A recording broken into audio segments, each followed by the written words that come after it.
Hi മക്കളെ, 10 minute കൊണ്ട് 10 mark സെറ്റാക്കാൻ പോവാണ് നമ്മൾ 9ാം ക്ലാസ്സിലെ സോഷ്യൽ സയൻസ് പരീക്ഷയ്ക്ക് വേണ്ടിയിട്ട്. അപ്പോൾ എവിടുന്നാണ് സാർ ഈ 10 മാർക്കിന് ചോദ്യം ചോദിക്കുക? ഒരു സംശയവും വേണ്ട, നിങ്ങളുടെ ഇലക്ഷൻ ആൻഡ് ഡെമോക്രസി, തെരഞ്ഞെടുപ്പും ജനാധിപത്യവും എന്ന ചാപ്റ്റർ നിന്ന് 10 മാർക്കിൻ്റെ ചോദ്യമാണ് നിങ്ങൾ എവിടെ ചോദിക്കാൻ പോകുന്നത്, നിങ്ങളുടെ ഫൈനൽ എക്സാമിന് ചോദിക്കാൻ വേണ്ടി പോകുന്നത്. ഓക്കെ, അപ്പോൾ നിങ്ങൾ മനസ്സിലാക്കിയ ഏറ്റവും വലിയൊരു കാര്യം, നമ്മുടെ ആദ്യ ചാപ്റ്റേഴ്സും ചോദിക്കുന്ന മാർക്ക് കമ്പാരിറ്റീവ്ലി കുറവായിരിക്കും. അതായത് നമ്മുടെ ക്രിസ്മസ് എക്സാമിന് ശേഷമുള്ള പോർഷൻസിനായിരിക്കും ഏറ്റവും കൂടുതൽ മാർക്ക് ചോദിക്കുക, അല്ലെങ്കിൽ ചാപ്റ്റർ വൈസ് മാർക്ക് ഇടുക. ആദ്യ ചാപ്റ്റേഴ്സൊക്കെ ചിലപ്പോൾ 1, 2, 3 മാർക്കിന് ചോദ്യങ്ങളായിരിക്കും ചോദ്യം. ഇത് നിങ്ങളുടെ മനസ്സിലുണ്ടായിരിക്കണം, എന്നിട്ട് നിങ്ങൾ പഠിക്കണം. അല്ലാതെ നമ്മൾ കുറേ സമയം ആദ്യ ചാപ്റ്റേഴ്സിന് നമ്മൾ മാറ്റി വെച്ച് കഴിഞ്ഞാൽ നല്ല മാർക്ക് ചോദിക്കുന്ന അവസാന ചാപ്റ്റേഴ്സ് നമുക്ക് പഠിക്കാൻ എന്തെയില്ല, സമയം കിട്ടില്ല. അപ്പോൾ റെഡി? അപ്പോൾ കൃത്യമായ ക്ലാസ്സിൽ കൃത്യമായി കാണാൻ, നമ്മൾ പറയുന്ന കാര്യം കൃത്യമായി ഫോളോ ചെയ്യുക. ഒരു സംശയം വേണം, മുഴുവൻ മാർക്കും നിങ്ങൾ 9ാം ക്ലാസ്സിൽ എന്ത് ചെയ്യാം, സോഷ്യൽ സയൻസ് സെറ്റാക്കാം. റെഡി? അപ്പോൾ നമ്മൾ നോക്കാൻ പോകുമ്പോൾ ഇലക്ഷൻ ആൻഡ് ഡെമോക്രസി ചാപ്റ്റേഴ്സിലേക്ക് നമ്മൾ കിടക്കാൻ വേണ്ടി പോകുന്നത്. ആദ്യ ചോദ്യം ഇതാണ്: what is universal adult franchise? എന്താണ് സാർവത്രിക പ്രായപൂർത്തിയ വോട്ടവകാശം? 2 മാർക്കിന് ചോദിക്കുന്ന ചോദ്യമാണ്.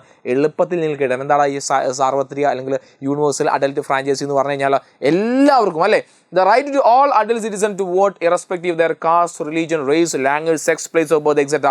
is universal adult franchise. അതായത് ഒരു വ്യക്തിക്ക്, ഇന്ത്യയിൽ ജനിച്ച ഒരു വ്യക്തിക്ക് അവൻ്റെ ജാതി, മത, വർഗ, ലിംഗ ഭേദമന്യേ എല്ലാ ആളുകൾക്കും, ആണെന്നോ പെണ്ണെന്നോ പണക്കാരെന്നോ പാവപ്പെട്ടവനെന്നോ അങ്ങനെ ഒരു വ്യത്യാസവും ഇല്ലാതെ 18 വയസ്സ് പൂർത്തീകരിച്ചാൽ, അവന് പ്രായപൂർത്തിയായി കഴിഞ്ഞാൽ എന്ത് ചെയ്യാൻ സാധിക്കും, വോട്ട് ചെയ്യാൻ സാധിക്കും. അതിനെ വിളിക്കുന്നവരാണ് യൂണിവേഴ്സൽ അഡൽട്ട് ഫ്രാഞ്ചൈസി എന്ന് വിളിക്കുന്നത്. റെഡിയല്ലേ? എളുപ്പത്തിൽ പഠിക്കാം, 2 മാർക്ക് അവിടെ കിട്ടും. ഓക്കെ, അടുത്ത് what are the functions of election commission of India? Indian തെരഞ്ഞെടുപ്പ് കമ്മീഷൻ്റെ പ്രവർത്തനങ്ങൾ എന്തൊക്കെയാണ്? ഇത് വളരെ പ്രധാനപ്പെട്ട ചോദ്യമാണ്. നിങ്ങൾക്ക് ഭാഗ്യമുണ്ടെങ്കിൽ ഈ ഒരു വർഷം ഈ ഒരു ചോദ്യം നിങ്ങളുടെ ക്വസ്റ്റ്യൻ കാരണം പലപ്പോഴും റിപ്പീറ്റ് ചോദിക്കുന്ന ചോദ്യമാണ്. ഈ ചാപ്റ്ററിൻ്റെ ഏറ്റവും പ്രധാനപ്പെട്ട ഒരു കാര്യമാണ് തെരഞ്ഞെടുപ്പ് നടത്തുന്ന ആരാണ്? തെരഞ്ഞെടുപ്പ് കമ്മീഷനാണല്ലോ. അപ്പോൾ അവർക്ക് ചില ചുമതലകളും ഉത്തരവാദിത്തങ്ങളുണ്ടല്ലോ. എന്തൊക്കെയാണ് നോക്ക് നിങ്ങൾ. 1, സൂപ്പർവൈസ് ഇലക്ഷൻ. ഒന്നാമത് എന്താ? തെരഞ്ഞെടുപ്പിന് മേൽനോട്ടം വഹിക്കണം. വളരെ പ്രധാനപ്പെട്ട കാര്യമാണ് ഇലക്ഷൻ എന്ത് ചെയ്യുക, തെരഞ്ഞെടുപ്പ് മേൽനോട്ടം വഹിക്കുക എന്നുള്ളത്. അതുപോലെ തന്നെ prepare of voter list, voter പട്ടിക തയ്യാറാക്കുക. Declare the date of different stage of election തെരഞ്ഞെടുപ്പ് പ്രക്രിയയുടെ വിവിധ ഘട്ടങ്ങളുടെ തീയതി പ്രഖ്യാപിക്കണം. എന്തൊക്കെയാണ് തെരഞ്ഞെടുപ്പ് ഘട്ടത്തിലെ വിവിധ തീയതികൾ? നോമിനേഷൻ കൊടുക്കുന്ന ഡേറ്റ് ഉണ്ടായിരിക്കും, നോമിനേഷൻ എഡിറ്റ് ചെയ്യുന്ന ഡേറ്റ് ഉണ്ടായിരിക്കും, പിൻവലിക്കുന്ന ഡേറ്റ്, അങ്ങനെ ഒരുപാട് ഓരോ കാര്യത്തിനും ഓരോ തീയതി ഫിക്സ് ചെയ്യും, ആ ഡേറ്റ് പ്രഖ്യാപിക്കലുണ്ട്. അതുപോലെ പെരുമാറ്റച്ചട്ടം രൂപീകരിക്കുക, തെരഞ്ഞെടുപ്പ് ചിഹ്നങ്ങൾ അല്ലെ, സിംബൽസ് കൊടുക്കുന്നുണ്ട്. തെരഞ്ഞെടുപ്പ് ഉദ്യോഗസ്ഥന്മാരുടെ നിയമനം, പരിശീലനം, വോട്ട് എണ്ണലും, അതുപോലെ തന്നെ ഫലപ്രഖ്യാപനം നടത്തുക, തെരഞ്ഞെടുപ്പ് കണക്കുകൾ പരിശോധിക്കുക. അങ്ങനെ ഒരു തെരഞ്ഞെടുപ്പുമായി ബന്ധപ്പെട്ട A to Z കാര്യങ്ങൾ കൈകാര്യം ചെയ്യുന്ന ആരാണ്? തെരഞ്ഞെടുപ്പ് കമ്മീഷൻ. അതുകൊണ്ട് നിർബന്ധമായി നിങ്ങൾ എന്ത് പഠിച്ചിരിക്കണം? തെരഞ്ഞെടുപ്പ് കമ്മീഷൻ്റെ ഇത്രയും കാര്യങ്ങൾ നിങ്ങൾ പഠിച്ചിരിക്കണം. റെഡി? അടുത്ത ചോദ്യം നോക്കൂ. Explain the importance of election in democratism. ജനാധിപത്യ സംവിധാനത്തിൽ തെരഞ്ഞെടുപ്പിൻ്റെ പ്രാധാന്യം വിശദീകരിക്കുക. 4 മാർക്കിൻ്റെ ചോദ്യമാണ്. എന്താ ചോദ്യം നോക്കി നിങ്ങൾ? ജനാധിപത്യ സംവിധാനത്തിൽ തെരഞ്ഞെടുപ്പിൻ്റെ പ്രാധാന്യം വിശദീകരിക്കുക. ഇത് വളരെ പ്രധാനപ്പെട്ട ഒരു കാര്യമല്ലേ? എന്തിനാണ് നമ്മൾ തെരഞ്ഞെടുപ്പ് നടത്തുന്നത്? ഒരു 9ാം ക്ലാസ്സിൽ പഠിക്കുന്ന വിദ്യാർത്ഥി എന്ന നില ഈ ഒരു ചാപ്റ്റർ പഠിച്ചു കഴിഞ്ഞാൽ നിങ്ങളുടെ ഉള്ളിലേക്ക് ഉണ്ടാവേണ്ട ഏറ്റവും പ്രധാനപ്പെട്ട ഔട്ട്കം കൂടിയാണല്ലേ ഇത്. എന്താ നോക്കി നിങ്ങൾ പ്രധാനമായും? 1, election reflect aspiration of the people. തെരഞ്ഞെടുപ്പുകൾ ജനങ്ങളുടെ അഭിലാഷങ്ങൾ പ്രതിഫലിപ്പിക്കുന്നു. ജനങ്ങളുടെ അഭിലാഷങ്ങൾ, ജനങ്ങളുടെ ആഗ്രഹങ്ങൾ അല്ലേ. അതായത് തെരഞ്ഞെടുപ്പിൽ ഏത് പാർട്ടിയാണോ ജനങ്ങൾ തിരഞ്ഞെടുക്കുക, ജനങ്ങൾക്ക് വേണ്ടി ആരാണോ കാര്യങ്ങൾ ചെയ്യുന്നത്, അപ്പോൾ അവരുടെ അഭിലാഷങ്ങൾ, അവരുടെ ഇഷ്ടങ്ങൾ നിറവേറ്റുന്ന പാർട്ടി അവർ സെലക്ട് ചെയ്യും അല്ലേ. അതുപോലെ തന്നെ people can select the rule of their choice through election അല്ലേ. തെരഞ്ഞെടുപ്പിൽ ജനങ്ങൾക്ക് ഇഷ്ടമുള്ള ഭരണാധികാരികളെ തിരഞ്ഞെടുക്കാം. People can participate and respond the democratic process. ജനങ്ങൾക്ക് ജനാധിപത്യ പ്രക്രിയയിൽ പങ്കെടുക്കാനും പ്രതികരിക്കാനും കഴിയും. Election is a good reason for the rules to act according to the aspiration of people. ജനങ്ങളുടെ അഭിലാഷങ്ങൾക്ക് അനുസൃതമായി ഭരണകർത്താക്കൾ പ്രവർത്തിക്കാൻ തെരഞ്ഞെടുപ്പ് ഒരു നല്ല കാരണമാണ് അല്ലേ. അതായത് ഞാനിപ്പോൾ ഈ വർഷം ഞാനൊരു MLA ആയിട്ട് മത്സരിക്കാമെന്ന് വിചാരിക്കും. അങ്ങനെ ഞാൻ വിജയിച്ചു. അടുത്ത വർഷം നിങ്ങളുടെ മുന്നിലേക്ക് വീണ്ടും ഇലക്ഷനായിട്ട് ഞാൻ വരുന്ന സമയത്ത് എന്ത് ചെയ്യണം? ഞാൻ കൃത്യമായി കഴിഞ്ഞ 5 വർഷം നല്ല രീതിയിൽ പ്രവർത്തിച്ചാൽ മാത്രമേ നിങ്ങൾ എന്നെ വീണ്ടും തിരഞ്ഞെടുക്കുകയുള്ളൂ. അപ്പോൾ അതുകൊണ്ട് കൃത്യമായി ജനങ്ങൾക്ക് വേണ്ടി പ്രവർത്തിക്കാൻ ഉള്ള ഒരു റീസൺ കൂടി മാറുന്നുണ്ട്, ഇലക്ഷൻ മാറുന്നുണ്ട്. അപ്പോൾ ഇലക്ഷൻ്റെ ഒരു പ്രാധാന്യം നിങ്ങൾ പഠിച്ചിരിക്കണം. റെഡി?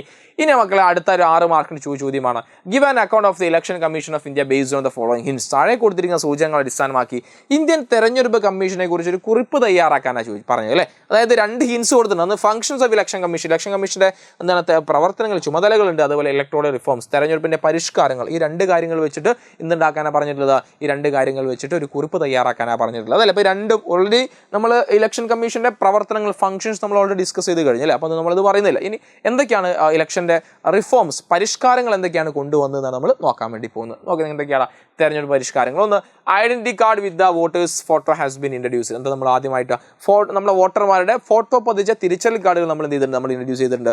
അതുപോലെ തന്നെ limit has been set on the election expense of candidate. ഇലക്ഷൻ്റെ സ്ഥാനാർത്ഥികളുടെ തെരഞ്ഞെടുപ്പിന് ചെലവിന് ഒരു പരിധി നമ്മൾ നിശ്ചയിച്ചിട്ടുണ്ട്. ഒരു പൈസക്ക് അപ്പുറത്തേക്ക് ഇലക്ഷൻ ചെലവിനായിട്ട് നമ്മൾ എന്ത് ചെയ്യാൻ പാടില്ല, പൈസ ചെലവാക്കാൻ പാടില്ല. Implement the code of content political parties and candidates. അതായത് ഒരു ഇലക്ഷൻ പ്രഖ്യാപിച്ചു കഴിഞ്ഞാൽ രാഷ്ട്രീയ പാർട്ടികളും സ്ഥാനാർത്ഥികളും എന്താണ് പാലിച്ചിരിക്കേണ്ട പെരുമാറ്റച്ചട്ടങ്ങൾ നടപ്പാക്കിയിട്ടുണ്ട്.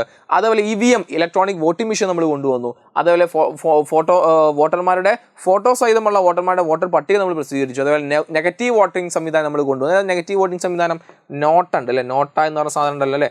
അതുപോലെ തന്നെ include the photo on candidates on ballot പേപ്പറിൽ കാൻഡിഡേറ്റ്സിൻ്റെ ഫോട്ടോ പതിവ്. അതായത് കുറച്ചും കൂടി വളരെ എളുപ്പത്തിൽ നമുക്ക് ആക്സസ് ആവുന്ന രീതിയിൽ ഇലക്ഷൻ സംവിധാനത്തെ കുറച്ചും കൂടി റിഫോം ചെയ്തിട്ടുണ്ട് അല്ലേ. ഇത് എക്സാമിന് ചോദിക്കാറുണ്ട്. ഇത് കൃത്യമായി നിങ്ങൾ പഠിച്ചു വെക്കണം. എക്സാമിന് ചോദിക്കുന്ന ചോദ്യമാണ്. റെഡി. അപ്പം ഇത്രയും കാര്യങ്ങൾ നിങ്ങൾ എന്ത് ചെയ്യുക, നിങ്ങൾ പഠിച്ചിരിക്കണം. ഇനി എന്തൊക്കെയാണ്, ഇനി ഇലക്ഷൻ്റെ മെത്തേഡുകൾ നിങ്ങൾ ഇതിൻ്റെ കൂടെ ഒന്ന് നോട്ട് ചെയ്ത് വെക്കുക. അതായത് ഡയറക്റ്റ് ഇലക്ഷൻ ഉണ്ട്, ഇൻഡയറക്റ്റ് ഇലക്ഷൻ. ഡയറക്റ്റ് ഇലക്ഷൻ നടത്തുന്നത് എവിടേക്കാണ്, ലോക്സഭയിലേക്കാണ്, സ്റ്റേറ്റ് ലെജിസ്ലേറ്റീവ് അസംബ്ലിയിലേക്കാണ്, ലോക്കൽ സെൽഫ് ഗവൺമെൻറ് ബോഡിയിലേക്കാണ്. ഇൻഡയറക്റ്റ് ഇലക്ഷൻ, അതായത് ഇൻഡയറക്റ്റ് ഇലക്ഷൻ നമ്മൾ നേരിട്ട് തിരഞ്ഞെടുക്കാത്ത ആളുകളാണ് നമ്മുടെ രാഷ്ട്രപതി, പ്രസിഡന്റ്, വൈസ് പ്രസിഡന്റ്, രാജ്യസഭ എന്നുള്ളത്. ഈ കാര്യങ്ങൾ നിങ്ങളുടെ ഓർമ്മയിൽ ഉണ്ടായിരിക്കണം. ഇത് വേണമെങ്കിൽ 1 വേർഡ് ആയിട്ടോ 2 മാർക്കിനൊക്കെ ചോദിച്ചേക്കാം. അപ്പോൾ ഇത്രയും കാര്യങ്ങൾ നിങ്ങൾ പഠിക്കുകയാണെങ്കിൽ ഒരു സംശയമില്ല, നിങ്ങൾക്ക് എത്ര മാർക്ക് അവിടെ കിട്ടി, 10 മാർക്ക് നിങ്ങളുടെ ക്വസ്റ്റ്യൻ പേപ്പർ നിങ്ങളുടെ ആൻസർ പേപ്പറിൽ കിട്ടി. അപ്പോൾ സോഷ്യൽ സയൻസ് പരീക്ഷ അടിപൊളിയാവട്ടെ. ലൈവ് കാര്യങ്ങളൊക്കെ നമ്മുടെ ചാനൽ ഇങ്ങനെ വന്നുകൊണ്ടിരിക്കും. ഒരു ക്ലാസ് നിങ്ങൾ മിസ് ചെയ്യരുത്. നിങ്ങൾക്ക് നന്നായി പഠിക്കാൻ കഴിയട്ടെ. All the very best.